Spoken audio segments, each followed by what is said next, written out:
Sering saya katakan di acara workshop ataupun seminar, panjenengan kalau ingin mencari orang yang paling intelektual di dunia ini, mudah. Tempatnya mudah, orangnya juga mudah untuk ditemui. Siapa? Para santri. Loh, mereka ketika awal mendengar kok bisa santri itu disebut sebagai orang yang intelektual, karena santri itu sudah menepati syarat-syarat intelektual. Wa min syurutil intelektual salasa. Syarat untuk bisa dikatakan sebagai orang yang intelektual itu ada 3. Ini menurut seorang ulama yang namanya adalah Jacques West dari Prancis. Dia mengatakan begini, intellectual person who engage in critical thinking, research and reflection about society. Terus sekolah paham gak? Paham gak? Pulau makna nih, intellectual person utawi wong kang den arani wong kang pinter. Iku hu wong mausul alladzi engage kang manjing sapa hu in critical thinking, ing dalem pemikiran kang kritis, reflection. Taukid niki napa namine niki sebenarnya atof tapi wawune dibuat. Jadi wawu atof niki mahdzuf. Research and penelitian utawa penemuan utawa pengalaman and reflection about society. Lan mikir-mikir ing dalem sekabehane perkorone umat. 3 syarat ini sudah masuk di dalam santri. 1, santri harus memiliki pemikiran yang kritis. Santri itu Masya Allah, makhluknya Allah yang paling kritis itu adalah santri.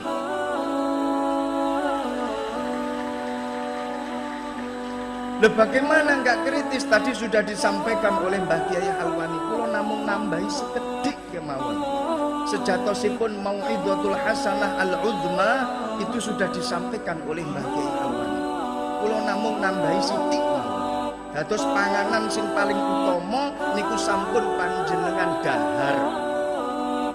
Panganan ingkang sampun kaaturaken dening panjenenganipun Mbah Kiai Alwani. Lah kula niki namung tandukane mawon. Biasane niku wong lek mangan tanduk iku luwih titik daripada mangan sing utama. Nek teng Purworejo pripun? Nek ngoten to nggih. Sami nek mangan sing keloro tambah akeh gragas jenenge.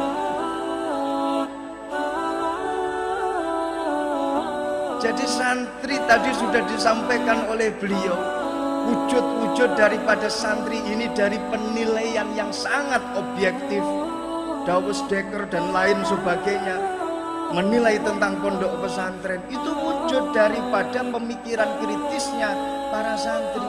Nah, faktor santri itu bisa kritis karena ketika dia berada di pondok pesantren, salah satu faktornya adalah dia sering hidup dalam keadaan terpepet. Niki salah satu faktor orang itu bisa kritis. Jenengan tingali tenggone cabang ilmu psikologi. Orang ketika terpepet maka akan muncul pikiran-pikiran kritisnya. Dan itu semuanya di bawah alam sadar mereka. Loh, santri itu karena sering terpepet, akhirnya dia terbiasa dengan pemikiran-pemikiran yang kritis. Contoh kecil. Sering terlambat kiriman dari orang tua. Leres napa mboten? Baru saja dikirim oleh orang tua 500.000 per bulan. 1 bulan 500.000. Pada hari pertama 350.000 dibuat untuk membayar utang-utang bulan yang kemarin. Sehingga dia ngantongi 150.000. Pada hari kedua dia dipalak oleh teman-temannya untuk mayoran. Habis sudah 100.000, tinggal 50.000. Hari ketiga alhamdulillah berkurang 25.000. Hari keempat habis sudah kiriman dari orang tua. Sisa hidup 26 hari ke depan. Sehingga dia harus berpikir setajam mungkin, bagaimana caranya agar saya bisa hidup, bisa survive di pondok pesantren selama 26 hari. Jangan sampai saya mati di pondok pesantren. Selama 26 hari itu akhirnya mereka berpikir, daripada mati, sebaiknya saya harus melakukan hal-hal yang bisa membuat saya hidup. Suket dibabati, dimasak jadi sop. Karena kepepet, pada akhirnya pengen mangan daging, sandal jepit diketoi jadi cecek.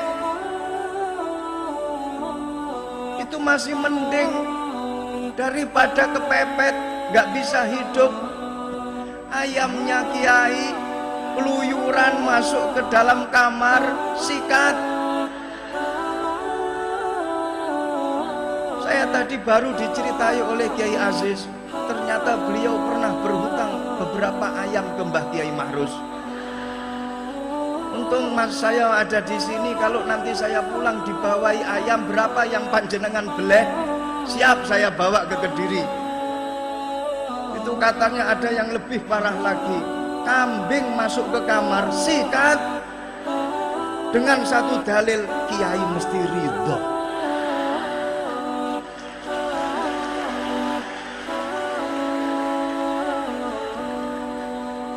Loh, ini pemikiran kritis ini muncul di sini. Bukan permasalahan ayam itu kecil, bukan permasalahan kambing itu kecil. Malah terbiasa kalau waktunya pohon mangga berbuah, gayanya disenggol dil, jatuh, akhirnya jadi lukotoh.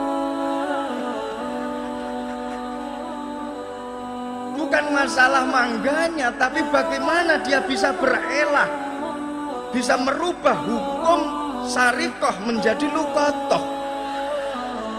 Ini kalau nggak benar-benar ulama nggak mungkin gitu loh. Subhanallah. Ya Allah. Saya dulu pernah berusaha untuk ya sedikit-sedikit lah beramal untuk mencari nafkah, menghidupi istri dan juga anak-anak dengan membuat 3 kolam lele. Alhamdulillah kolam lele saya banyak. Biasanya pada bulan ke-6 sudah panen. Saya tanya kepada teman-teman sing saya pasrai untuk ngingu ikan lele, ayo waktu ini panen. Dijawab, masih kecil-kecil Gus. Masa udah 6 bulan saya cilik wae. Enggak, saya diambilkan contohnya sampling lele-lele itu, iya masih kecil. Kemudian 1 tahun berikutnya, ayo sudah 6 bulan, dulu yang 6 bulan yang lalu kecil, pasti sekarang sudah besar. Terus saya kecil, masa iya samplingnya mana, diambil masih kecil. Ternyata yang besar-besar sudah habis duluan. Masya Allah. Suatu ketika itu pernah di pondok pesantren saya itu ada SMK, jurusan komputer multimedia. Ini pun nanti para rawuh, para kiai, masya Allah, kalau tak curhat nggih, mongso kula cerita. Tapi nggih pripun malih, saya tak curhat saja, bukan mau idhatul hasanah. Ini adalah tempat curhat saya.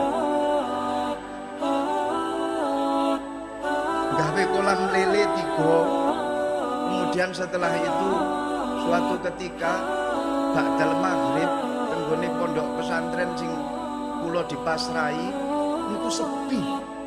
Santri-santri seakan nggak ada. Akhirnya kula kan bertanya-tanya dalam hati. Pondok pesantren itu semakin malam semakin ramai.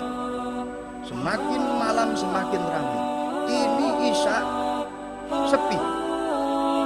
Berarti santri nggak ada di kamar. Pengurus saya panggil. Reneo, Kemana para santri? Dicek di kamar nggak ada. Ternyata dia ada di ruang kelas madrasah. Pas malam Jumat di ruang kelas madrasah nonton film Ada Apa Dengan Cinta. Pakai laptop kecil ukuran 2 kilan kali 1 kilan. Yang nonton 25 orang. Ketahuan oleh keamanan, kemudian digiring ke rumah saya. Seperti biasanya kalau ada santri yang melanggar berarti harus dipopol, gundul plus buyur. Alhamdulillah 25 kepala habis saya potong rambutnya dan sampai melecetkan tangan saya. Akhirnya gara-gara melecetkan tangan pengasuh harus ditambahi takzirannya. Gara-gara siro kabeh melecetkan tangan saya, berarti harus saya tambah. Selain digundul guyur, harus masuk kolam lele. Dan jangan berani-berani untuk mentas dari kolam lele sebelum ada perintah dari saya. 25 orang masuk ke kolam lele. Saya masuk ke dalam rumah, kecapean, saya ketiduran. Dibangunkan sama istri saya, bah, jenengan wau nembe nyemplung anak-anak wong tenggone kolam lele, belum jenengan entas. Masya Allah, saya kaget. Begitu saya masuk, begitu saya keluar dari rumah, niki konco-konco santri podo rame kabeh, tapi saya tidak terpikir sama sekali. Akhirnya mereka saya suruh untuk keluar dari kolam. Cukup, cukup, keluar, cukup. Sekarang bagian minuman saya datang.